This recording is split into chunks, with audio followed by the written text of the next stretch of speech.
Время новостей Татарстана на ТНВ. В студии Алексей Калиничев. Здравствуйте. И вот о чем пойдет речь.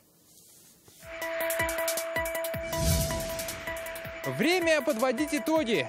Какого бы мы принадлежности не были, партийные, значит, Единая Россия, коммунистическая, наша задача одна. Как прошла заключительная сессия Госсовета этого состава, увидел Дмитрий Аренин. Вместо стрелки теперь заездной карман. Есть плюс, есть минус от этой ситуации. Палка о двух концах. К чему привели изменения в схеме движения на Мамадышском тракте и как к этому относятся сами водители, узнавала Зарина Ахметова. Остались без заезда во двор. Был заезд широкий, нормальный.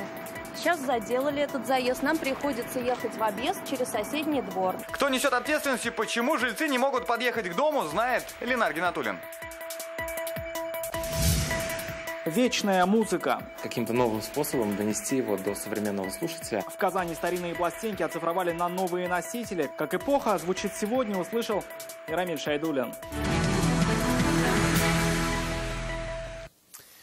Работа была весьма продуктивной. Так, сегодня Рустам Минниханов оценил деятельность Госсовета Татарстана 5-го созыва. Сегодня парламентарии провели заключительное 49-е заседание.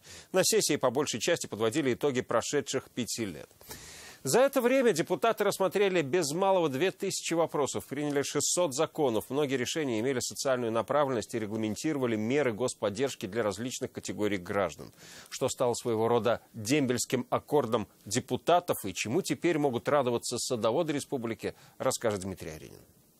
Там рюкзаки, варежки, там валиши. Носки, варежки, трусы, майки, да, все есть. Последняя сессия для нынешних парламентариев проходила на фоне сувениров, туризме и разговоров об отдыхе. Дело сделали, гулять могут смело. Как отметил Рустам Минниханов, 5-й созыв Госсовета поработал весьма продуктивно. Главный итог – республика динамично развивается, и Татарстан – место, где престижно жить и работать. Хочу поблагодарить за нашу совместную работу.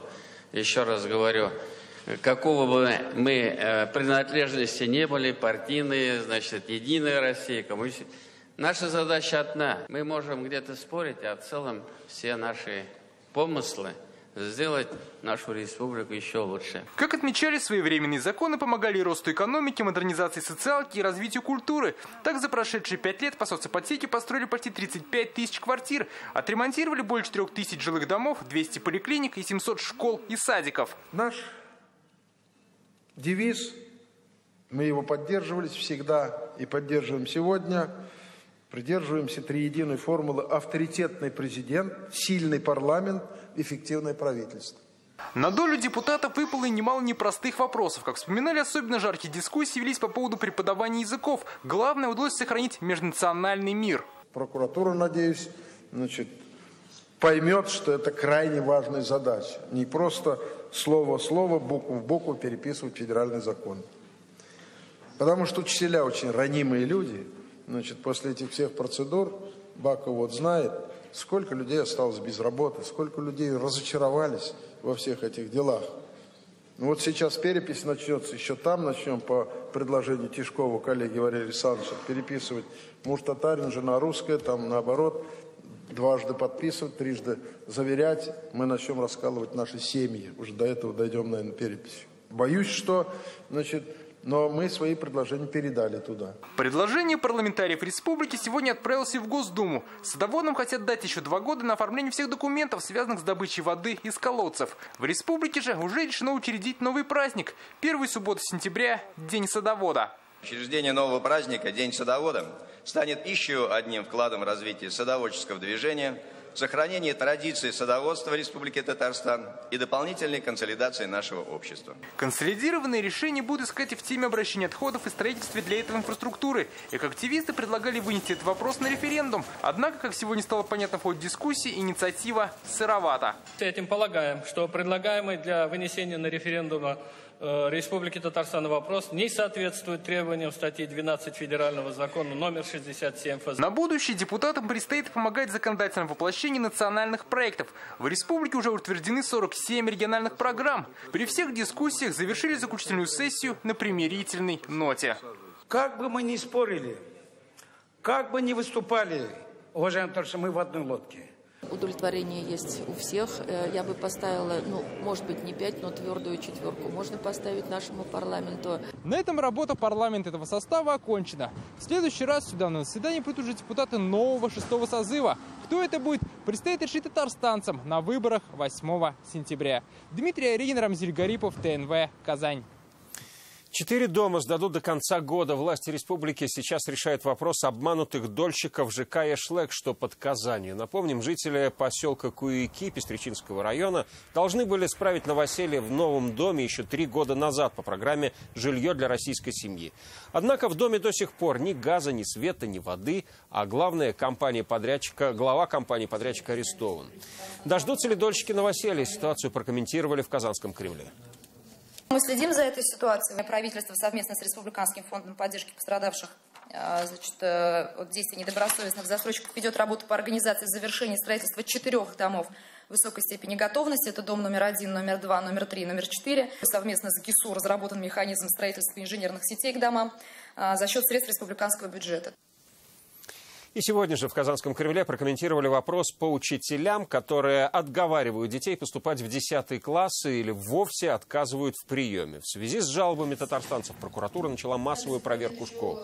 По словам родителей, руководство отсеивает не успевающих учеников, уговаривая их в личных беседах отказаться от дальнейшего обучения в 10-11 классе. В лидерах по количеству жалоб Казань, Елабуга и Челны. Позиция Кремля в части получения образования однозначная. Каждый имеет право, конституционное право на получение полного образования с 1 по 11 класс. И, безусловно, эти права должны соблюдаться. В случае, если где-то возникают какие-то коллизии, вы знаете, что Министерство образования открыло горячую линию по каждому индивидуальному случаю. Они проводили работу, обращались в муниципалитет конкретно, откуда поступало обращение. В общем-то, в индивидуальном практически порядке решали вопрос. На сегодняшний день все вопросы решены в пользу учеников. Кто в ответе за плохие результаты ЕГЭ учеников в школе? Сегодня этот вопрос журналисты также адресовали представителю Казанского Кремля. Напомним, в Челнах за низкие показатели сдачи единого госэкзамена предложили уволить директоров нескольких школ. Власти города отказались продлевать с ними контракты. Об этом в понедельник сообщил мэр Наиль Магдиев. Мнения на этот счет разделились. Одни видят вину в кадрах, другие в системе в целом. В таком вопросе не стоит, скажем так, горячиться и ЕГЭ выводить за основу работы директора конкретной школы. Но еще раз повторю, я думаю, что этим вопросом предметно будет заниматься Министерство образования прежде всего. Я думаю, что когда они там проведут какое-то выяснение ситуации, тогда будет какой-то ответ с их стороны. Ну, хорошо, уволят директора. Что из-за этого результаты ЕГЭ улучшатся, что ли? Не в этом же вопрос на самом деле. К другим новостям. Вместо стрелки теперь заездной карман. На пересечении Мамадышского тракта и улицы Натана Рахлина в Казани изменили схему движения транспорта. По словам ГИБДД, нововведение должно разгрузить дорогу, увеличить пропускную способность автомобилей. Не все водители с этим согласны. Зарина Ахметова на месте оценила ситуацию и услышала доводы автолюбителей. В час пик на Мамадышском тракте гудки практически не стихают. Напряженность на дороге, по мнению водителей, из-за изменения в схеме движения. Если раньше для поворота налево загоралась стрелка на светофоре, то теперь поворачивающим в сторону улицы Натана Рахлина приходится ждать своей очереди в специально отведенном заездном кармане. Стало еще хуже. Они, наверное, думали, что если сделали вот этот карман, то движение по Мамадышскому тракту будет более свободным. В результате 2 полосы правых-крайних занимают машину, чтобы попасть вот в этот небольшой кармашек. Загруженность больше стала. Есть плюс, есть минус от этой ситуации. Палка о 2 концах. Недовольные атакуют портал народного контроля. Просьбу вернуть стрелку на светофоре за пару дней поддержали более 350 человек. По проекту ЖК «Светлая долина» это 21 дом на 20 тысяч жителей, плюс часть жителей Константиновки. Вы хотите, чтобы весь этот поток машин заезжал через островок на 8 машин? Верните стрелку или увеличьте работу зеленого сигнала светофора на заезд в Константиновку. Сначала стояли в пятницу в пробках, теперь каждый день. Верните стрелку. Но такого мнения придерживаются не все автолюбители. Ну нам-то нормально. Нам нормально идет вот нас. Вы считаете? Нам это плюс. Сегодня вот я в пробке, я не знаю, мне кажется так же. Как пояснили в ГИБДД, нововведение на Мамадышском тракте должно было увеличить пропускную способность, так как машины, поворачивающие налево, теперь не тормозят движение. Госавтоинспекция проводит мониторинг данного участка совместно представительным исполнительным комитетом муниципального образования города Казани. В ближайшее время будет нанесена дорожная разметка, указывающая направление движения. Пока что изменения в схеме движения на Мамадышском тракте дорогу сильно не разгрузили. Большинство водителей, которые проезжают прямо, сигналят и нервничают, потому что многие по старой привычке до сих пор поворачивают налево прямо с трассы. Из-за пробок пришлось отказаться от автомобиля, говорит житель ЖК «Светлая долина» Ленар Насыбулин. Решить проблему с заторами на Мамадышском просил в народном контроле. Тогда ему ответили. Говорили, что будет развязка, но планируется в будущем. И все, и закрыли заявку. В исполкоме столицы утверждают, в планах развязка действительно есть, но когда она будет? В соответствии с проектом нового генерального плана Казани и проектом планировки территории Мамадышского тракта предусмотрена развязка на перекрестке Мамадышский тракт, улица Рахлина. На сегодня решение о строительстве развязки не принято. В любом случае инспекторы приняли свое решение, и теперь они будут лишь следить за трафиком и соблюдением водителями дорожных правил. Зарина Ахметова, Данил Филатов, ТНВ, Казань. Долгожданный капремонт дорог не обрадовал жильцов 3 домов по улице Декабристов в Казани. После завершения работ у них осталось 2 заезда во двор. Якобы такие, что с трудом проезжают легковушки, а пожарной машине путь заказан. 3-й большой заезд строители перекрыли. В ситуации разбирался Ленар Гинатуллин. Нас не устраивает то, что вот закрыли дорогу, которая была со времен постройки вот этих вот домов. Был заезд широкий. Сейчас заделали этот заезд. 1500 жителей 3 домов по улице Декабристов стали заложниками капремонта дороги. По проекту новый асфальт, а еще и зеленая зона, которая и стала камнем преткновения. Из-за нее исчез заезд во двор. С 83-го года живем, никому это не мешало, всех устраивало. Нет, кто-то взял и хотя бы, Хотя бы спросили бы нас, удобно нам это или неудобно. Теперь и автолюбителям приходится по 15 минут стоять в дворовой пробке. Здесь детский сад, а еще и магазины, в которые ежедневно большие грузы завозят товар. Откуда сейчас проезжаете-то вообще? Удобно это вообще, нет? Нет, тут машин натыкано. Очень сложно ездить. Для машин всего 2 узких проезда, но переживания жителей этого двора связаны не столько с личными удобствами, сколько с собственной безопасностью. Проезд только для легковых машин, там очень узко, а большая машина, вот та же самая пожарная, там она просто-напросто не проедет никак, при всем желании. Я иду, меня чуть не сбивает. Вон дети бегают, как вот он должен ехать? У меня здесь дети, у всех здесь дети бегают. Здесь обязательно надо закрыть. Это один из 2 проездов во двор, которые строители не тронули. Хотя раньше он был перекрыт бетонным блоком. Здесь автосервис и столовая. Чтобы проехать сейчас, нужно быть настоящим асом вождения. А вот это уже 2-й проезд к этим домам. Именно по нему должна специальная техника и грузовые автомобили проезжать к 85-му и 83-му дому. Но, как вы видите, из-за узкого проезда здесь не то чтобы грузовым автомобилем, а даже легковым разъехаться непросто.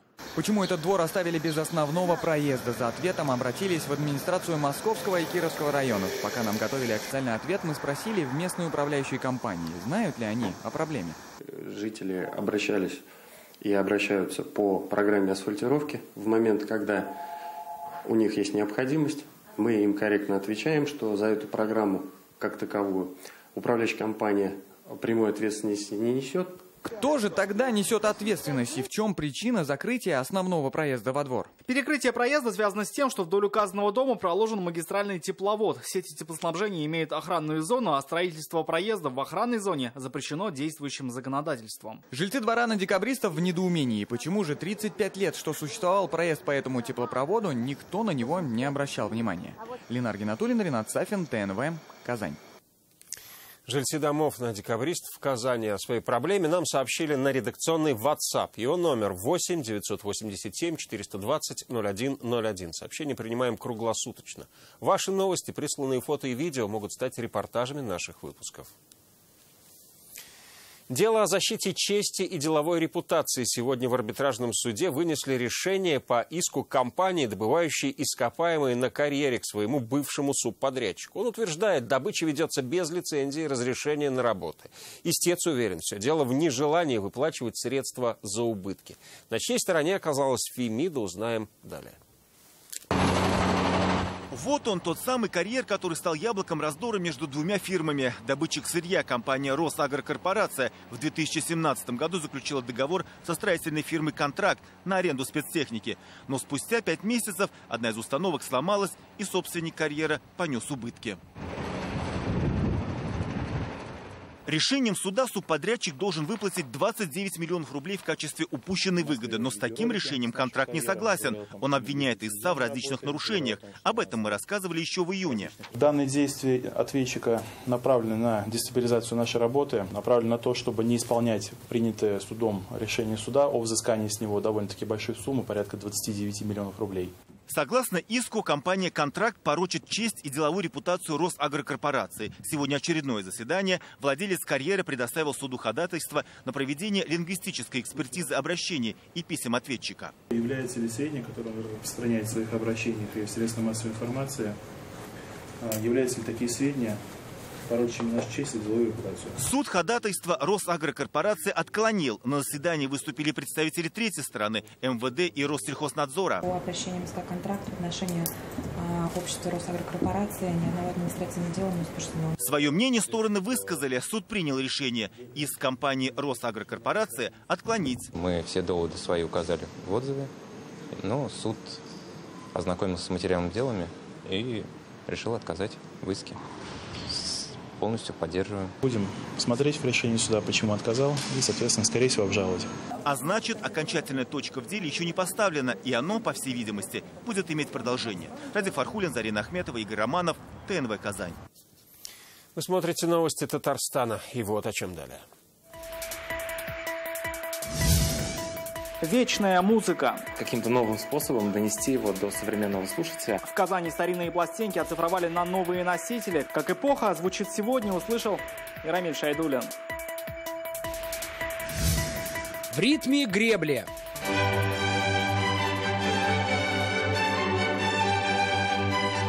Чем запомнится 9-я спартакиада в Казани и какие на ней шансы у татарстанских гребцов, знает Сергей Хайдаров.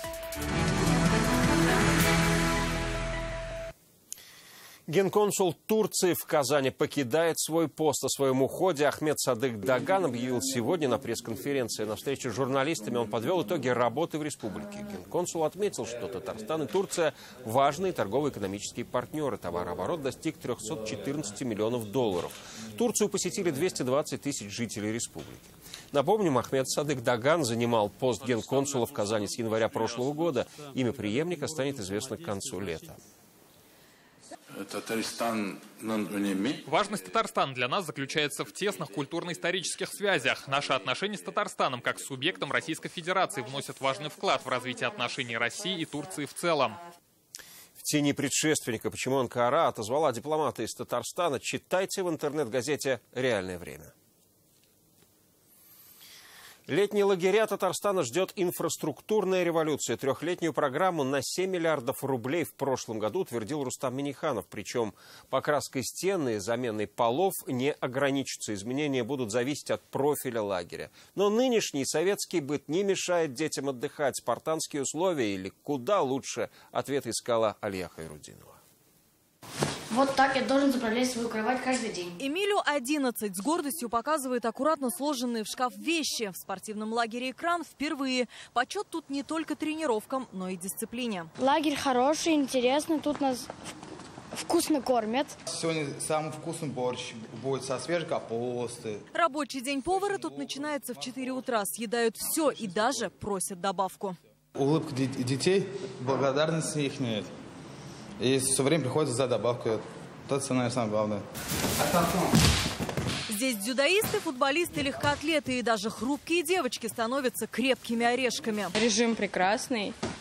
Вот, конечно, в душ иногда, конечно, ходить тяжело, так как народу много и не успеваешь. Столовая прекрасно кормят. Сейчас здесь 280 детей. За все лето, а это 4 смены, здоровье укрепят более 1000 мальчиков и девочек. После усердной тренировки самое время принять душ. 18 кранов для мальчиков и девочек. И сейчас мы проверим, есть ли здесь горячая вода. Есть. Все чисто и сытно. Советское наследие здесь доживает последний сезон. Впереди капремонт. Его ожидают все лагеря республики. На работы выделены 7 миллиардов рублей. Уже в следующем году, следующее лето, мы ждем, что въедем уже в новые уже современные корпуса. Лагерь имени Гагарина пока оправдывает свое название лишь песнями и квестами, связанными с космосом. Все изменится в ближайшие 2 года после капремонта. Сейчас же все готовятся к встрече с родителями. Прощальный концерт в воскресенье. К реконструкции, к строительству каждого лагеря мы подходим не просто так, что построили и будем потом думать, что делать. Мы заранее продумываем концепцию и то, чем будут дети заниматься. В Казани открыты 14 муниципальных лагерей. Их средний возраст больше полувека. Алия Хайрудинова, Марат Зайдуллин, ТНВ «Казань». Эта музыка будет вечной. Сегодня в Казани оцифровали уникальные мелодии конца 19-го, начала 20 века. Это народные мотивы произведения композиторов республики. Но вот в чем их уникальность. Записаны они на носителях того времени, жестяных пластинах. Как они звучали еще 100 лет назад, тому назад, услышал Рамиль Шайдуллин.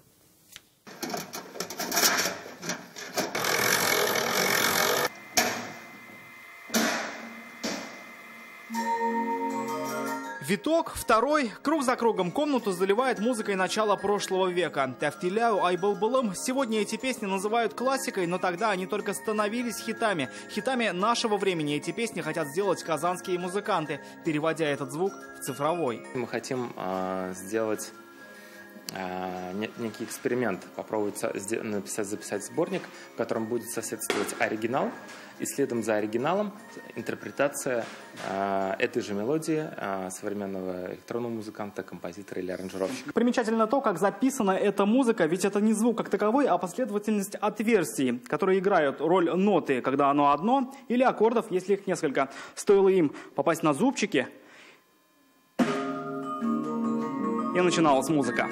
Ее слушал, раскладывал по нотам и сам же выбивал в жестяных пластинках один и тот же человек. Музыкант-самоучка Гелизидин Сайфуллин. В Казани начала прошлого века его имя знал каждый, только он мог оставить музыку на носителе.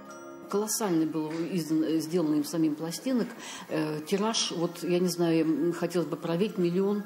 Пишут, что 1 миллион. А делал он сам. В Национальном музее Республики Татарстан хранится самодельный станок, который он сам изобрел для того, чтобы делать эти пластинки.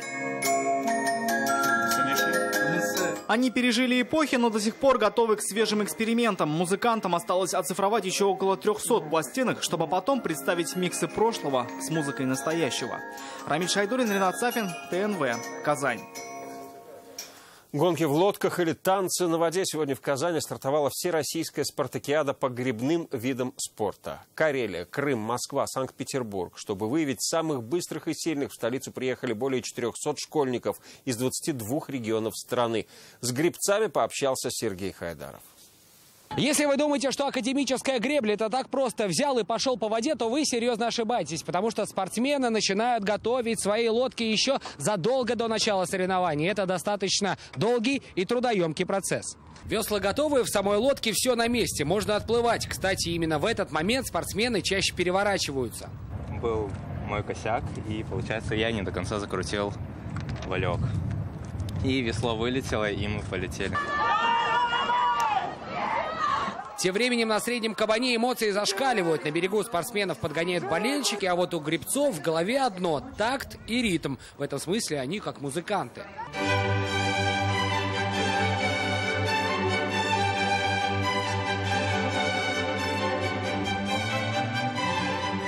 Спортсмен должен держать определенный темп на дистанции, начиная от самого старта. Он начинает поднимать высокий темп, чтобы разогнать лодку.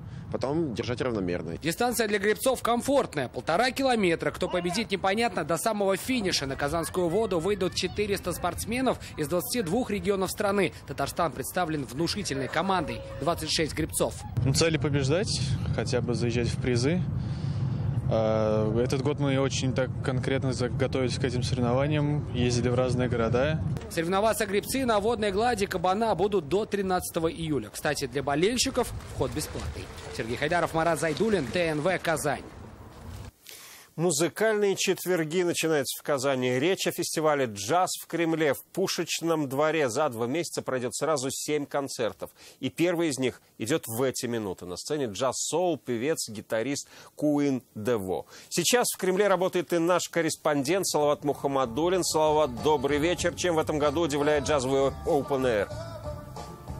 Добрый вечер, Алексей. Ну, такая легкая, непринужденная обстановка в ритме джаза, можно сказать. Вот некоторые зрители сели прямо на лужайку, кто-то пританцовывает, и все это под музыку Куина Дево, американского исполнителя, джаз-соул-певец, гитарист. Специально приехал из США, сделал паузу в своем гастрольном туре, ну и насладиться его музыкой. Сегодня сюда пришли, точно сотни казанцев, я уверен в этом, в том числе и гостей города. Многие пришли со своими семьями, с детьми, с колясками, своими бабушками и дедушками. Это первый концерт в 13-м сезоне фестиваля «Джаз в Кремле». И сейчас я предлагаю послушать и посмотреть отрывок из выступления Куина Дево.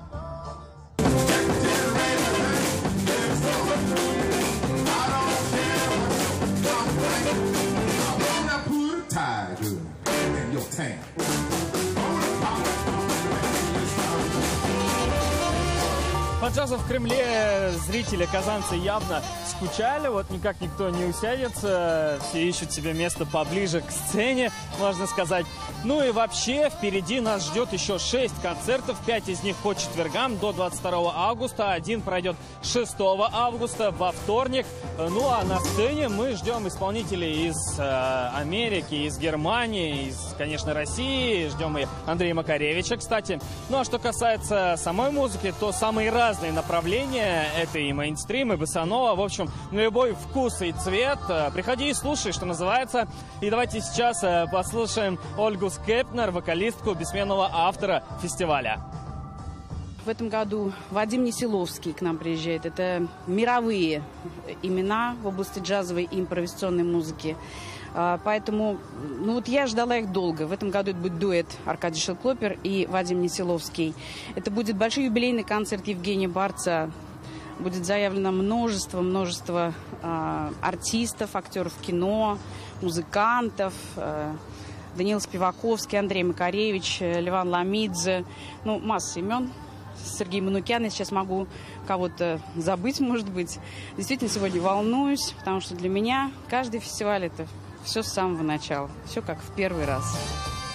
Расслабиться, окунуться в эту атмосферу и даже немного вот так вот осторожненько потанцевать, чтобы никто не видел. Могут все желающие. Билеты еще есть. Подробное расписание, но на сайте фестиваля jazzkazan.ru. Ну и добро пожаловать. Ждем вас на лето в ритме джаза. Алексей. Спасибо, Салават. Салават Мухаммадулин неплохо проводит время в Казанском Кремле. Там проходит джазовый фестиваль Open Air. Еще больше новостей в наших соцсетях ВКонтакте и Инстаграм. Вечерний эфир продолжит программа «Вызов 112». Сейчас о погоде и до встречи в 21:30.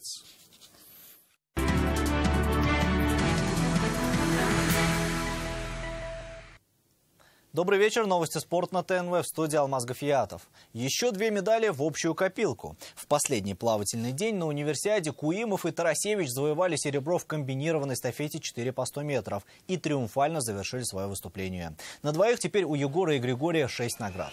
Всего у татарстанских спортсменов 9 медалей летних студенческих игр. 2 золота, 3 серебра и 4 бронзы. Причем многие смогли удивить результатом именно во время финальных заплывов. Теперь ждем наград от командных выступлений. Самое ожидаемое вид – водное поло. Сразу 2 представителя казанского синтеза должны помочь российской сборной покорить итальянскую универсиаду. По моему мнению, универсиада удалась. В последний день получилось завершить достаточно эффектной борьбой. На эстафете до последних метров сражались с американцами. Достаточно результативно. К другим темам напряжение в грузовом зачете нарастает. 4-й этап международного ралли-марафона «Шелковый путь» стартовал и финишировал в Улан-Баторе. Антон Шибалов, наступавший на пятки Везовичу, дважды менял колеса, затратив важнейшие 20 минут. Использовал весь запас покрышек Айрат Мардеев, потерявший порядка 11 минут. И лишь Сергей Куприянов прошел спецучасток без приключений. В общем зачете Шибалов поднялся на 2-ю строчку, сместив с нее Каргинова, а Мардеев теперь занимает 4-ю строчку. На 1-м месте по-прежнему белорусский пилот Сергей Везович. Пришлось, конечно, в конце немножко сброситься, так как запасок уже не было. Понимали, что за нами только Сергей Куприянов, а он достаточно далеко. И рисковать, конечно, не могли, поэтому немножко сбросились. Новым главным тренером женской баскетбольной команды «Казаночка» стал Петр Самойленко, один из лучших игроков в истории мужского «Уникса». Самойленко отыграл за казанский клуб 15 сезонов, большую часть из которых был капитаном команды и любимцем публики. Здесь он стал чемпионом Европы 2007 года в составе сборной России. Покинув «Уникс» летом 2013-го, Самойленко затем играл до 40 лет в низших дивизионах. Но до появления в «Казаночке» у легенды казанского баскетбола практически не было тренерского опыта. И это все новости спорта к данной минуте. Будьте здоровы и занимайтесь спортом. До свидания.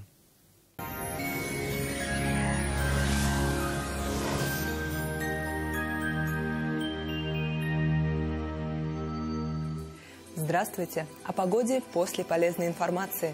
В Данил Мастер новая акция. Не пропустите, только в июле. При заказе кухонного гарнитура обеденный стол в подарок. Подробности уточняйте по телефону 2 167 166. Наш адрес – Казань, Восстание, 23. По данным сервиса Яндекс.Погода, на юго-востоке республики пасмурно и дождливо, 19-20 градусов выше 0. На северо-востоке Татарстана аналогичная ситуация, 17-18 тепла. На севере Татарстана не обойдется без осадков, плюс 18. На северо-западе республики небо затянет облаками, пройдет дождь, 19 градусов. На юго-западе Татарстана облачно и дождливо, плюс 20. В центре Татарстана 18 градусов выше 0, также дождливо. Спонсор показа – федеральная сеть медицинских центров «Доктор Рост». Лечение самых сложных заболеваний позвоночника и суставов без боли и хирургического вмешательства. За 10 лет в 10 городах России врачами клиники отменено более 10 тысяч операций. Пациентов с жалобами на боль в спине часто направляют к хирургу. Мне уже удаляли грыжу позвоночника, и снова все повторяется. Спина болит, еле хожу, снова направляют на операцию. Что делать? В медцентре «Доктор Ост» передовая технология лечения вместо операции. Уникальный робот помогает вернуть искривленный позвоночник в норму. Грыжа начинает самостоятельно втягиваться на место, освобождая пережатые нерв и сосуды. Боль уходит, возвращается легкость движений. В Казани преимущественно облачно. Велика вероятность осадков. Днем до плюс 21. Ветер умеренный до сильного. Атмосферное давление пониженное. Влажность воздуха выше нормы. В магнитном поле Земли спокойно. На этом наш выпуск завершен. До свидания.